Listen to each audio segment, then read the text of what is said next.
color, we will use the shades here. Creating the designs, explore the new opportunities.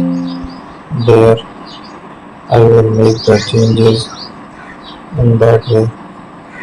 So we will try to make another shape and change the color again. So there is a color we will use here. Try some different shapes and designs here. I will make a selection.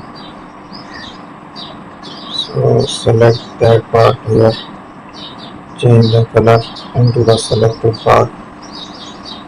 So we will use it. Add a paint there. Make a change.